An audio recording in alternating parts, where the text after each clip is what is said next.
What you're about to experience is one man's quest to see beyond the tumultuous period we're in and to envision what lies just beyond our grasp, yet well within our reach. Welcome to Larry Rifkin's America Trends, where the future has arrived, and it's just in time.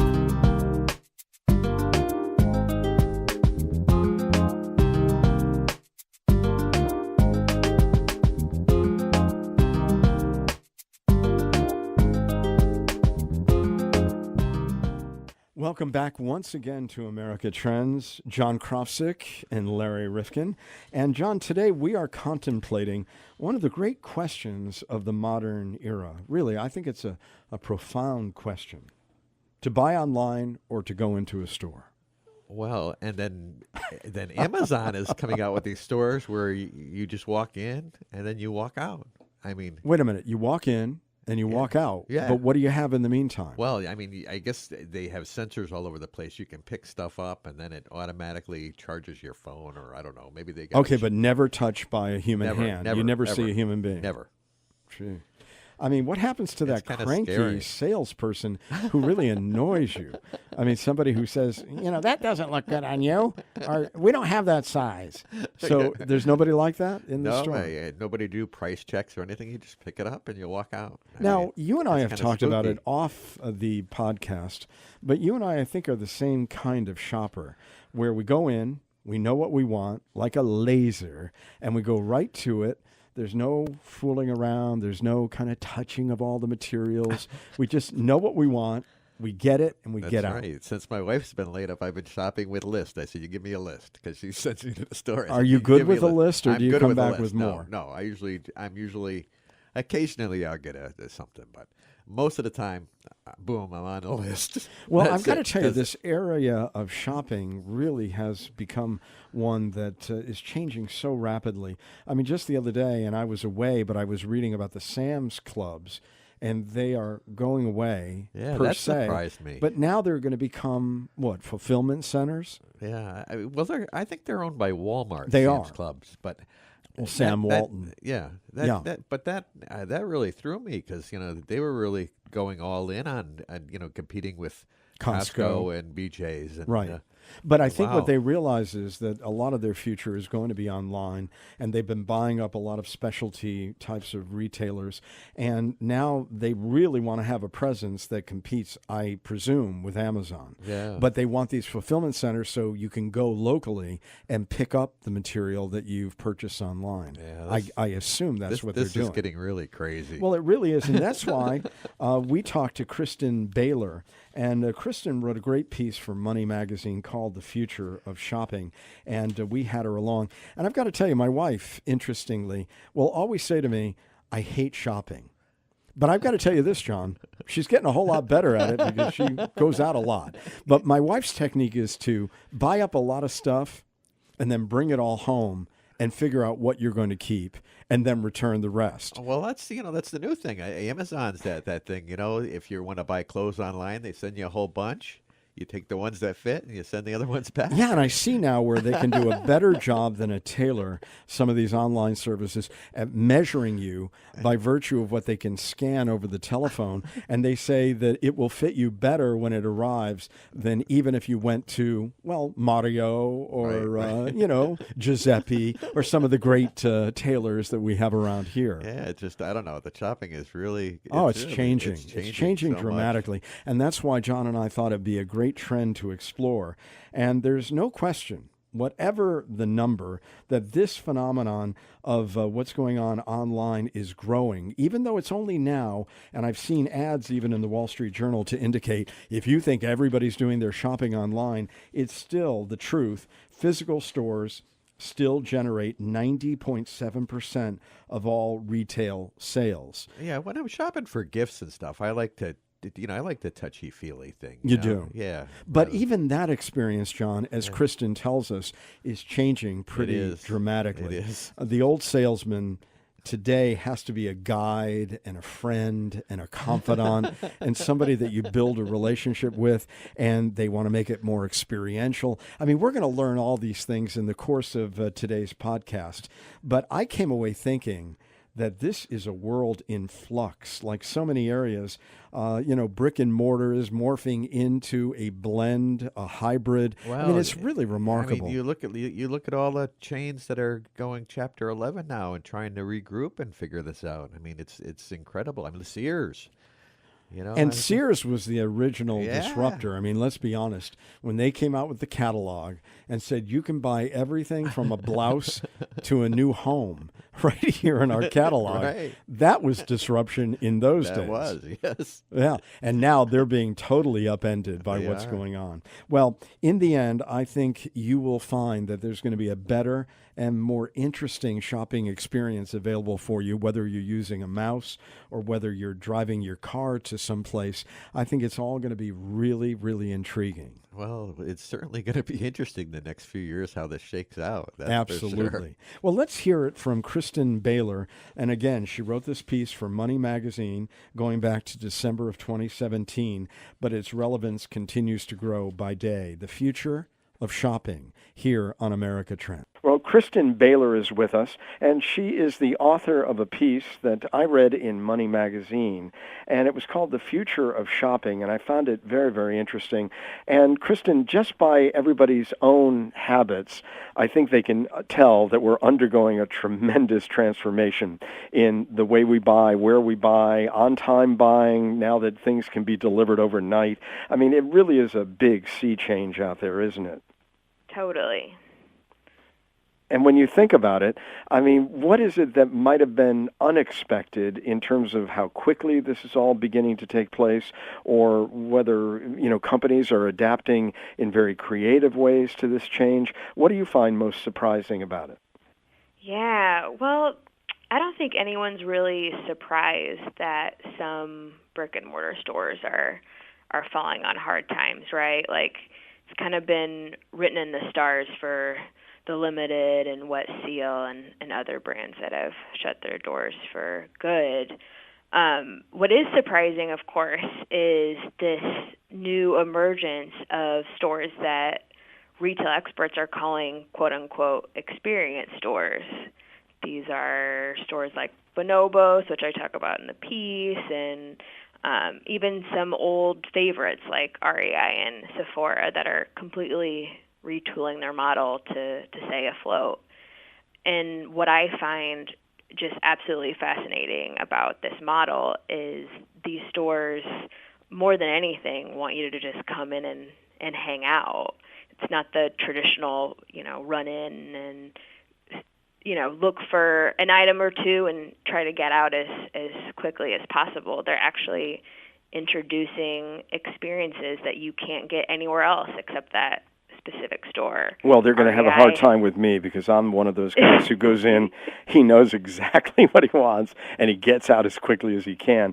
But you introduced to us this concept for some of us who don't go in and hang of experience shopping. How much does that differ? I remember in the old days when I went downtown in the city in which I lived growing up, and I had a guy who knew me. He knew it was a place called Campus Corner, so it was where all the kind of young yuppies hung out, and he knew my style, he knew my size, he knew my interests, and we would talk. We wouldn't talk about a lot of things that weren't related to clothing, which today you tell us they're willing to talk to you about anything in the culture. But so how different is this experience shopping from, say, an old model that some of us may recognize? Yeah, I'm not sure that it really is all that different. There's a lot more technology now, of course, like in most industries. So Rent the Runway, one of the stores that I profile, they make associates available essentially 24/7 through an app, which I'm guessing is not something that you're no, that was not considered at that time. Right. So these are these are a little hipper. Bonobos, the Bonobo store that I visited has a non-functional foosball table just for decoration, apparently. But the vast majority of them, they're not all that different than the types of stores that people have loved for for so long. I think that people are just realizing that they don't have to go to a store where someone will talk to them like they're a hassle, that doesn't have a great returns policy, where they hire greasy teenagers rather than experts. They can go to a store where people actually care about them. Well, I recognized a couple of years ago, and again, I can't say, as you get a little older, you try to get rid of stuff rather than buying more stuff, because then you got to figure out where to put it, and you've got to figure out how to use it. So I think as you get older, you buy less, and you push more out the door the other way. But when I was going to stores a little bit more regularly than I do today, and I buy more online like everybody does, I noticed that there was a movement in some of the major department stores here in the Northeast where they basically had you running around looking for a human being. Basically, you were on your own, and nobody bothered you. And when they did come around or you found them, they might say, well, I don't work in that department very often, but can I help you? They didn't really know their way around the store better than you did. Yeah, and I have certainly had that experience as well. One of the reasons that I was interested in this topic was I went to a Macy's store here in Manhattan, and I was so struck by how little the people behind the counter cared about whether or not I found the lipstick that I was looking for. So those experiences are still happening. It just so happens that these specialty stores now are figuring it out. They're retooling customer experience, and they're getting people back. Interesting. Are they getting young people back? Are they getting middle-aged? Are there some that are targeted for the millennials, others for Generation X, others for boomers, or is this really for the younger crowd? It's definitely geared towards younger folks, but younger folks that have a little bit of money to spend, right? So Bonobos isn't cheap. It costs about the same as J. Crew. Same with Rent the Runway. Same with Sephora. These are people who want a little bit of help navigating this product space, and these are people that are willing to come in and hang out and have the time to do that. So not a whole lot of middle-aged and older folks. Yeah, that's interesting. Now, you introduce us to a young man by the name of Josh. And I think this is important because it's not only about our experience when we're shopping, but a lot of people have been forced, and I say that reluctantly, but into the retail space because a lot of other jobs have been automated, and we've seen the effect. And you point out that Josh, in your story, is one of these guide shoppers or one of these experts who's helping us around this experience. And he's looking at this as a potential toward a career path rather than just an hourly experience and a job that he must have.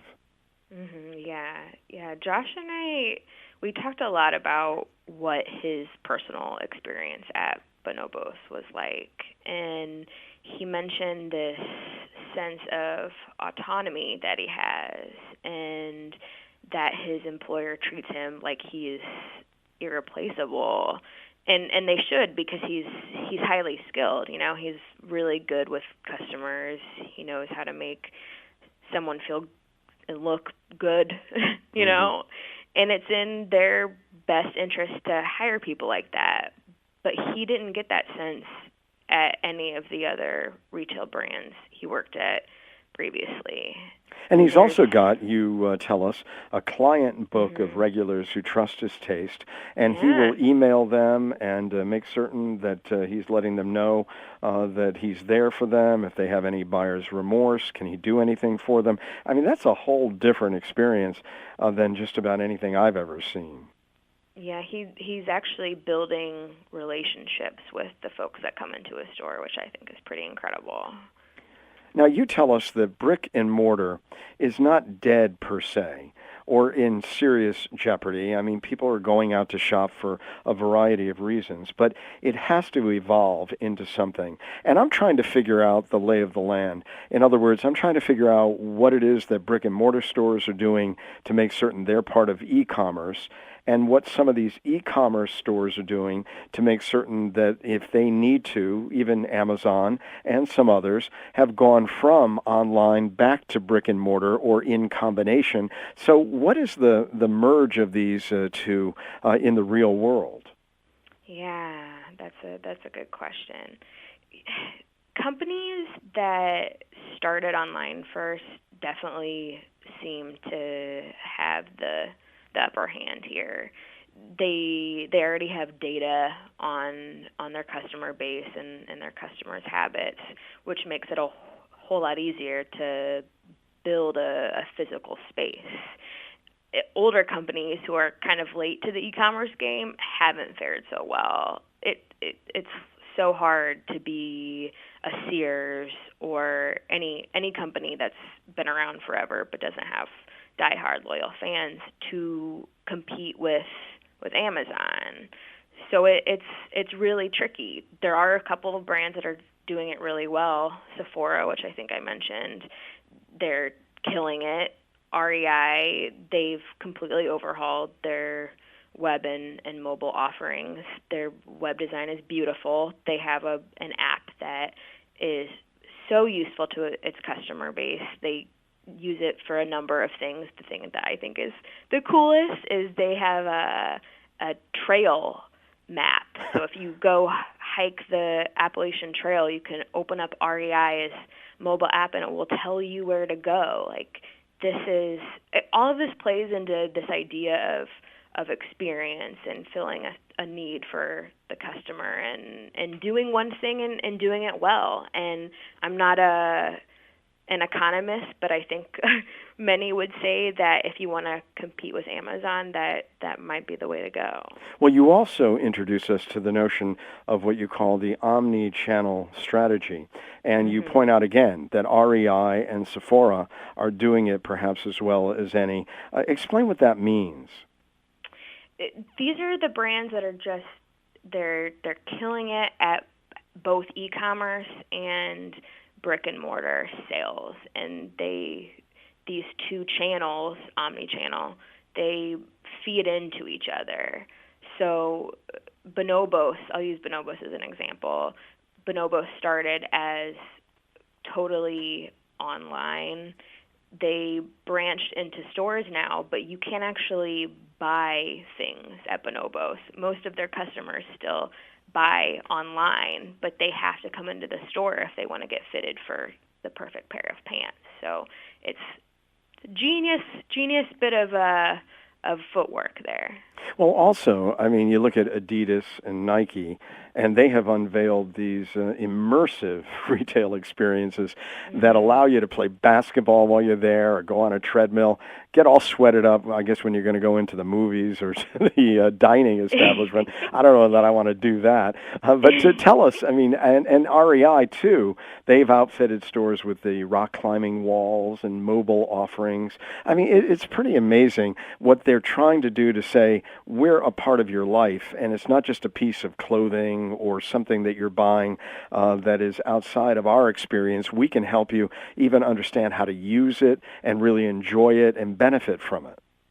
Exactly. So the example I gave earlier about my experience at Macy's, I remember I went in there looking for a very specific shade of lipstick that I had bought from them like a year before, and I had a bad experience. I left and I went to Sephora, and one of the salespeople at Sephora pulled out a drawer of 20 different shades of this peach lipstick that I was looking for, and she dabbed them all on my hand and told me the moisturizing properties of every single one of them and how long each one was going to last. And yeah, it's hard. I mean, it's obvious, right? Why Sephora. Well, you tell us that at at Sephora, they're consultants or cast members. I mean, they don't even call themselves sales associates any longer.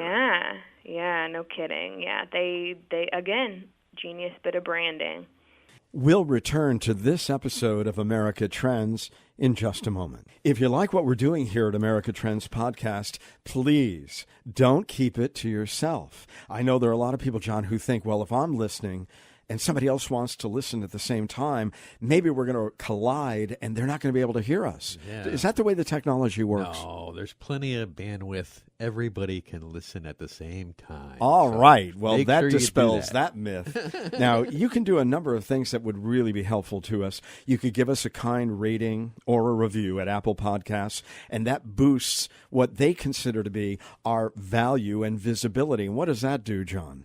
Well, that puts us in the forefront so that you can find us easier, and most important is other people can find us easier.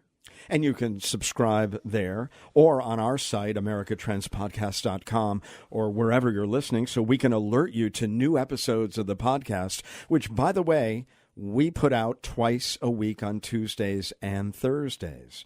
And stay in touch with us on both Facebook and Twitter at Trends Podcast. Or you can like us on Facebook or follow us where, John? On Twitter. On Twitter, that's right, where the world turns to hear fake news or whatever it is. Well, Not you can us, though. direct We message have real us news. at Trends Podcast or using hashtag Trends Podcast. And you know, John, with our growing audience, and really it's been pretty remarkable, a lot of people just came to us the last month or two, and they might have missed earlier episodes. Can they get them again? They can look through them and pick the ones they want to listen to. They're all on the website, and a lot of them are up on iTunes, many of them. All right. Well, listen, there's lots of material to listen to. We hope you have the time, and will lend it to us because we try to make it worth your while. And thanks so much for listening. And tell your friends. We now return to this episode of America Trends. Now, there are many other stores that I hadn't heard of, but my wife was talking to somebody about a store, and here I see it in your particular write-up today that I had read in Money Magazine. Prescription glasses company Warby Parker. Now, again, I'd never heard of them. I've heard of all these other lens crafters and others. So a Warby Parker comes into the eyeglass business. What happens to the lens crafters and others that I remember? I mean, I don't buy mine. I get them at Costco. But tell me what Warby Parker learned that some of these other stores that have been around for a long time perhaps have not. The same strategy, I think, that Sephora and Bonobos use. They have very knowledgeable staff. It's beautiful. The stores are designed with the user in mind. So you almost feel when you go in like you're in a dream space. It's absolutely beautiful, and you can, much like a lens crafters, you can get a prescription filled there, or you can browse all day. It's just like a more enjoyable place to be. And of course, there's a lot of folks there that you would probably want to hang out with if you're a young, hip millennial, whereas going into Walmart to get a pair of reading glasses isn't the coolest experience for some. Absolutely. Well, I'm way past cool. Hey, let me ask you about Bonobos, because we talked a lot about it. We all met Josh if we read your article, and you helped us to understand him today. But Walmart just bought Bonobos. Now, what does that say to us? I think it says different things to different people. Some folks would say that this means that experience shopping is inevitably going to take over American commerce, and there's, Walmart is the biggest employer, so if they're investing tons of money in these sorts of stores, then it's probably a pretty good indicator of what is to come. Other people who might be a little more cynical think that this is just a way for Walmart to scoop up the competition and go back to the way it's always been of. But I've noticed that Walmart is doing much better also online, and that they are really emphasizing in their own stores, where those used to be those places you'd walk around and never find anybody who could really be helpful to you, that they're really working on that experience for the customer at the same time. They seem to be trying to shore up their flanks in many ways. Yeah, Walmart used to be synonymous with a bad customer service experience, frankly. I'm sure you and everyone listening has at one point in their life stood in a Walmart checkout line for half an hour for no good reason, and they know now that they can't do that anymore. People will buy on Amazon or go to any of these other stores popping up to get their needs met. They don't need to go to Walmart anymore. So if they want customers, they have to care about their customers. It's interesting that there are some companies still not getting the message. And reading in your article, in the first 9 months of 2017, layoffs at department stores like Macy's and J.C. Penney, and they've gone through all kinds of ups and downs, led to the loss of more than 70,000 jobs. That's according to Challenger, Gray & Christmas, the outplacement firm. I mean, so they're still throwing people out and saying, come in and find your way around and find your way out. Thank you. Mm-hmm. Yeah, it's for a certain type of retail worker, it's certainly the future isn't looking bright. And that is another impetus for this story. I wanted to make it clear that if you want to work in this industry, you need to bulk up your skill set and try to get a job somewhere where they care about customers. Now, pricing isn't something that you and I yet have discussed. It would seem as if you would have a higher price point if you're getting all this attention, all this specialization.